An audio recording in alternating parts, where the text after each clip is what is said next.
Let's bring in Fox News contributor, opinion editor at the Washington Times, Charlie Hurt. Charlie, I want to start with the life of a working man in Joe Biden's America and Oliver Anthony's song and the kind of reaction from the left-wing nut media to this anthem. Let's just call it that.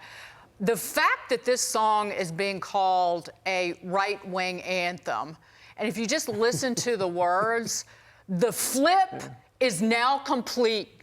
The Democrats are officially the party of the elite and the party of the wealthy. They're trying to control everything that young man from Southside Virginia is talking about. The Republicans and the conservatives are the party of the working man and working woman. Boom shakalaka. No, precisely. This is exactly the script has been entirely flipped here. It's official, and obviously we saw this primarily with in 2016 with Donald Trump coming along, and everything about Donald Trump can be explained by his defense of people who worked. And when you look at the people that the Democrat Party tries to represent, they want to represent people who riot in the streets, who break into stores and steal stuff off of store shelves, who don't have jobs. Those are the people that the Democrat Party want to represent.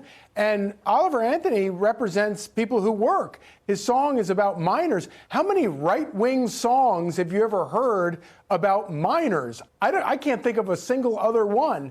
And so that's what's so dangerous about all this. And what's so neat about it is that the song has gone explosive. Everybody's playing, like my children are playing it. And it's all entirely organic. There isn't, obviously, there's nothing Hollywood about it. There's not a whiff of Nashville about it. It's all the mere fact, and obviously it's exploded on social media, but it's exploded because the song resonates with regular people and who hear it directly. They don't have to listen to it on the radio station. They don't have to be told by Nashville to like the song. It just resonates, and this guy is speaking for a lot of people.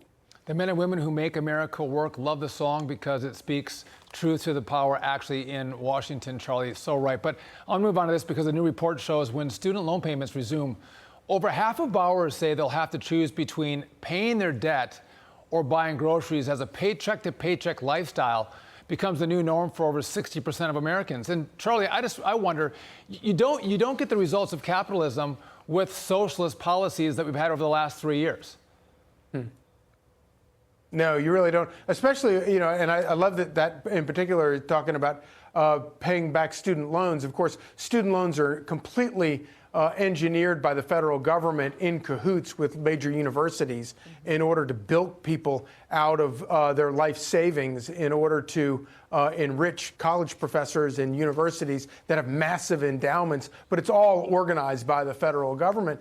But, again, this is what people feel. And it's so funny to have Joe Biden admit that he shouldn't have called it the Inflation Reduction Act. OK, so you're admitting you've been lying for the past year and a half about it. That's I guess, maybe a step in the right direction. But the problem with, people trying to talk about how inflation has dropped off. Well, prices haven't gone back down. No. People are still paying, 20, 30, 40% higher for their groceries than they were a year ago. And now we have a situation where gas prices are going back up, kissing $4 a gallon. And people are really hurting.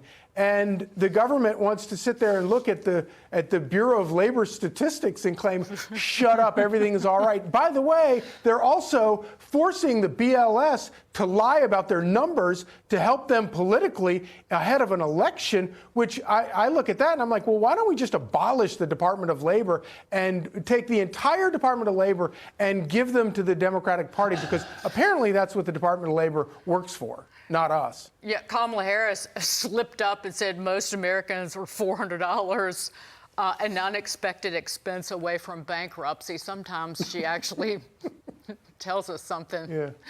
So Scranton Joe appears to be losing ground with working class non-white voters as well. It goes back to what we were first talking about, Charlie.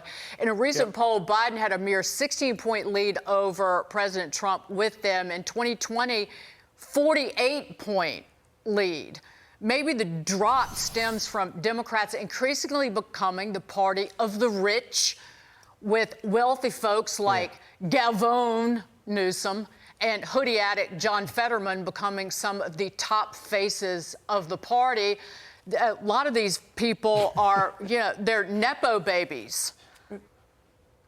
Yeah, don't knock John Kerry, though. You got to hand it to John Kerry. He married well. I mean, if you're going to spend your life jawing about the environment and you want a private plane, you want to marry the widow heiress to a massive fortune. That's the way to do that. You got to admire that.